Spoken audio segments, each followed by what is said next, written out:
36 থেকে 38 2 মিনিটের ব্যবধানে মেক্সিকোর জালে তাণ্ডব চালিয়েছেন the man and the myth Jude Bellingham.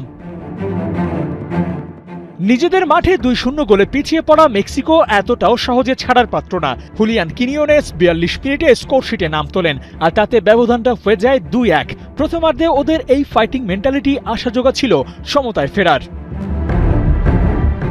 It's coming home স্বপ্নে বিভোর ইংল্যান্ড দ্বিতীয়ার্ধে ফিরে স্কোর লাইনটা বিপদসীমা পার করতে শুরু করে। এবার পেনাল্টি পেয়ে যায় হ্যারি কেইনরা।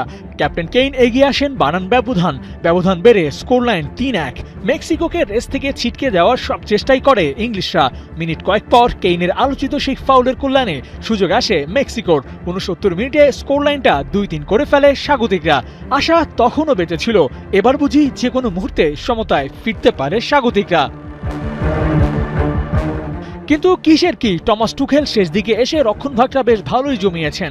মেক্সিকোর একের পর এক অ্যাটাক ওরা সামলেছে ধৈর্যের সাথে, যেন ইতিহাসকে আর সুযোগ দিতে চায় না ইংল্যান্ড। 1986 বিশ্বকাপে এই আজতেকায় মারাদোনার সেই হ্যান্ড অফ গডের গোলের স্মৃতিটা এখনো দগদগে, তাই টুখেল শিষ্যরা আটঘাট বেঁধেই নেমেছিল, ম্যাচটা যে করেই হোক হারা যাবে না।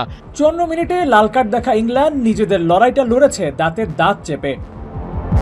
It's really hot today. Enjoy double flavor Polar Ice Lolly. Polar, মন ভালো থাক। স্ট্যাটস দেখলে চোখ হবে চড়কগাল যে মেক্সিকো ম্যাচ হেরেছে, ওদের দখলেই বল ছিল 67%। টোটাল শট 20টি আর ইংলিশরা নিয়েছে মাত্র 6টি। অপোজিশন বক্সে মেক্সিকোর টাচ 37টি আর জুড বেলিংহামদের সংখ্যাটা মাত্র 14।